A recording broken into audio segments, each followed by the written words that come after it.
ആകെ കാത്തിരിക്കുന്ന ആസിഫ് അലി ചിത്രമാണ് രേഖാചിത്രം. ജനുവരി 9-നാണ് ചിത്രം തിയേറ്ററുകളിൽ എത്തുന്നത്. ചിത്രത്തിന്റെ ട്രെയിലർ ഇതിനകം സമൂഹ മാധ്യമങ്ങളിൽ ശ്രദ്ധ നേടിയിരുന്നു. ഇപ്പോഴത്തെ രേഖാചിത്രത്തിൽ ആസിഫ് അലിയുടെ അഭിനയിച്ച നടി അനശ്വര രാജന്റെ വാക്കുകളാണ് സോഷ്യൽ മീഡിയയിൽ ആസിഫ് അലി ആരാധകർക്കിടയിൽ വൈറലാകുന്നത്. തനിക്ക് ഏറ്റവും കൂടുതൽ ഇഷ്ടമുള്ള വ്യക്തി കൂടിയാണ് ആസിഫ് എന്നാണ് അനശ്വര പറഞ്ഞത്. ആസിഫ് അലിയുടെ കൂടെ ഒരുപാട് സ്ക്രീൻ പേസ് ഇല്ലെങ്കിലും അദ്ദേഹത്തിന്റെ അഭിനയം കണ്ടിരിക്കാൻ രസമാണെന്നാണ് അനശ്വര രാജൻ പറഞ്ഞത്. സെറ്റിൽ 2-3 തവണ മാത്രമേ ആസിഫിനെ കണ്ടിട്ടുള്ളൂവെന്നും ആസിഫിന്റെ പെർഫോമൻസ് നേരിട്ട് കാണാനും ഭയങ്കര രസമാണ് എന്നുമാണ് താരം പറഞ്ഞത്. ഒരു അഭിമുഖത്തിലാണ് താരം ഇക്കാര്യം പറഞ്ഞത്.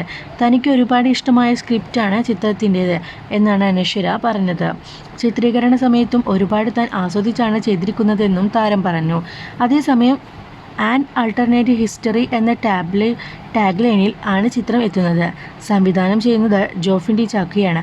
മനോജ് കെ ജയൻ, ഭാമ അരുൺ, സിദ്ദിഖ്, ജഗദീഷ്, സായികുമാർ, ഇന്ദ്രൻസ്, ശ്രീകാന്ത് മുരളി, നിശാന്ത് സാഗർ, പ്രേം പ്രകാശ്, ഹരിശ്രീ അശോകൻ, സുധീക് കോബ, മേഘ തോമസ് എന്നിവരും ചിത്രത്തിലെ പ്രധാന താരങ്ങളാണ്.